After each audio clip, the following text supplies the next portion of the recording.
میرا سوال ہے کہ حقوق اور صبر میں ہم کس طرح فرق کر سکتے ہیں؟ اگر کوئی ہمارے حقوق کی حق تلفی کرے تو ہمیں بولنا چاہیے یا پھر صبر کرنا چاہیے؟ یہ تو نوعیت پر ڈیپینڈ کرتا ہے کہ آپ کے حقوق کس قسم کے ہیں. ٹھیک ہے، اگر ساس بہو کے حق مار رہی ہے، خامند بیوی کا حق مار رہا ہے، نند بھابھی کے حق مار رہی ہے، بھابھی نند کے حق مار رہی ہے، بہو ساس کا حق مار رہی ہے، بیوی خامند کا حق مار رہی ہے، یہ تو ہر جگہ سے مختلف صورتیں ہو سکتی ہیں نا. کوئی جو مضبوط ہوگا وہ دوسرے کا حق مار دے گا. اس لیے پہلی بات تو یہ ہے کہ اپنے حق کی ایک لمٹ بنائیں کہ ہمارے حقوق کیا ہیں. اللہ تعالیٰ نے حقوق بیان کر دیے. خامند کو کہہ دیا کہ بیوی اور خامند کے ایک ہی حقوق ہے، اور خامند کو کہہ دیا کہ بیویوں سے اچھا نیک سلوک کرو، عاشرہن بالمعروف، نیک سلوک کرو. اور بیوی کو کہہ دیا تم اپنے گھر کا خیال رکھو، اپنے بچوں کا خیال رکھو، خامند کا خیال رکھو، اور گھر کے ماحول کو اچھا بناؤ. تو یہ اگر ہر ایک کو اپنی اپنی لمٹس کا پتہ ہو تو حق کی تلفی ہو ہی نہیں سکتی. حق کی تلفی اس وقت ہوتی ہے جب ہم خدا کو بھول جاتے ہیں، جب ہم سمجھتے ہیں صرف ہمارے انا جو ہے. اب اگر خامد دین کا کام کر رہا ہے، وہ چلا جاتا ہے ویکینڈ پہ ایک دن، اول تو اس کو چاہیے کہ کم از کم مہینے میں 1-2 ویکینڈ جو ہیں وہ بچوں کو دے، ان کو سیر کے لے کے جائے، بیوی بچوں کے ساتھ ان کا حق دے. اور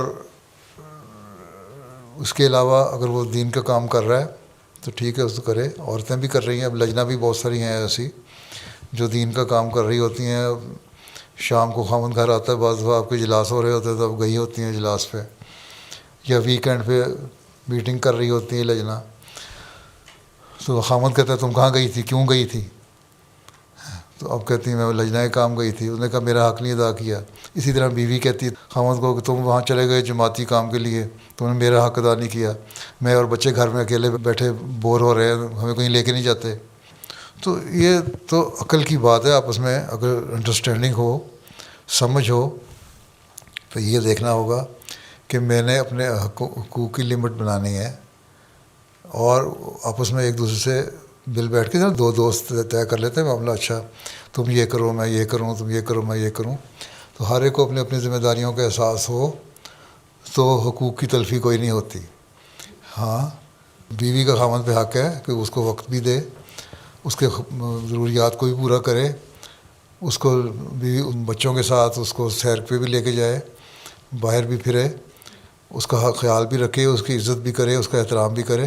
اسی طرح بیوی کا فرض ہے کہ، اور یہ خامند کا حق ہے کہ خامند کی عزت اور احترام کرے، اور وفاداری سے ایک دوسرے کا خیال رکھیں. اگر وفا ہو اور ایک دوسرے کا خیال رکھنے کا عہد ہو تو اللہ میاں نے یہی کہا ہے نا، تم لوگ ایک دوسرے سے پختہ عہد لیتے ہو اور اس کا پاس رکھو. جب علیحدگی ہونی ہے تب بھی جو عہد لے چکے ایک دوسرے کو اس کو ظاہر نہ کرو، راز ایک دوسرے کے راز رہنے چاہیے. تو یہ تو سمجھ کی بات ہے کہ کس حد تک آپ سمجھتی ہیں حق کیا ہے. دوستی ہونا چاہیے خامد بیوی میں، اور اعتماد ہونا چاہیے. اگر وہ نہیں تو پھر فائدہ کوئی نہیں. یہی رشتہ تو اعتماد کا ہے. اور ساسوں کو بہوؤں کے معاملے میں دخل نہیں دینا چاہیے، اور ان کو آزاد چھوڑنا چاہیے. ان کو یہی خیال رکھنا چاہیے کہ یہ بھی کسی کی بیٹی ہے جو میں اپنے گھر لے کے آئی ہوں. اور بہو کو ساس کا خیال رکھنا چاہیے کہ جس طرح میں اپنی ماں کی عزت کرتی ہوں اس کی بھی عزت کروں. تو یہ بھی انڈرسٹینڈنگ کی بات ہے. ہمارے یہاں جہالت بڑی ہے نا پاکستانی طبقے میں، ہیں تو ہم جو آتے ہیں پاکستان سے آ جاتے ہیں یہاں آ کے وہ پڑھے لکھے تو ہے نہیں بعض. اب جو نئی نسل ہے وہ پڑھ لکھ رہی ہے، ان میں کچھ عقل بھی آ رہی ہے. حضرت مسلم علیہ السلام نے فرمایا طلاق اور سختیاں وغیرہ کرنی نہیں چاہیے، بلکہ انسان نے فرمایا کہ میں ایسے مردوں کو تو مرد سمجھتا ہی نہیں. اور جہالت کی انتہا ہے کہ وہ بیویوں کے حق ادا نہیں کرتے اور ان پہ سختی کرتے ہیں. ٹھیک ہے. اور اسی طرح بیوی کو کہا کہ تم خامند کے حق ادا کرو تو کوئی مسئلہ ہی نہیں ہے. بلکہ ایک دفعہ ایک مجلس میں شکایت کر دی حضرت مسیم علیہ السلام کے سامنے کسی نے ایک صحابی کی کہ وہ اپنی بیوی کو بہت سختی کرتے ہیں. حضرت مسیح موعود کو بڑا غصہ چڑھا، بہت ڈانٹا. لوگ کہتے ہیں وہاں بیٹھے ہوئے کہ ہم نے کبھی آپ کو اتنے غصے میں نہیں دیکھا.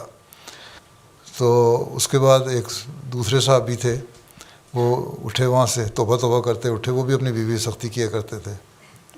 توبہ توبہ کرتے اٹھے، بازار گئے، بازار سے بیوی کے لیے تحفے شوفے لیے اور گھر گئے. گھر جا کے اس کو بڑے پیار سے پیش کی چیزیں ہیں، یہ لو میں تمہارے لیے لایا ہوں، اور پیار کی باتیں کرنے لگے بجائے روڈلی بولنے کے. تو بیوی نے ان کو حیران ہو کے دیکھا، آج وہ کیا کیا ہے آپ کو، طبیعت ٹھیک ہے، یہ کیا دیکھ رہی ہوں میں. تو کہتی بس ہو یہ گیا ہے کہ آج میں جو غصے میں دیکھ کے آیا ہوں مسیح موعود علیہ السلام کو کہ انہوں نے جس طرح ڈانٹا ہے، تو میری شکایت نہ کہ جو ہو جائے تو میں اپنی آنکھ پر سنوارنے کے لیے تمہارے سے آئندہ سختی نہیں کروں گا. ٹھیک ہے، تم میرے حق ادا کرو، میں تمہارے حق ادا کروں، ہم دونوں دوست بن کے رہیں. ٹھیک. اور اسی طرح ساسوں کو، بہوؤں کو، نندوں کو، بھابھیوں کو، سب کو ایک دوسرے کا خیال رکھنا چاہیے. ٹھیک ہے نا.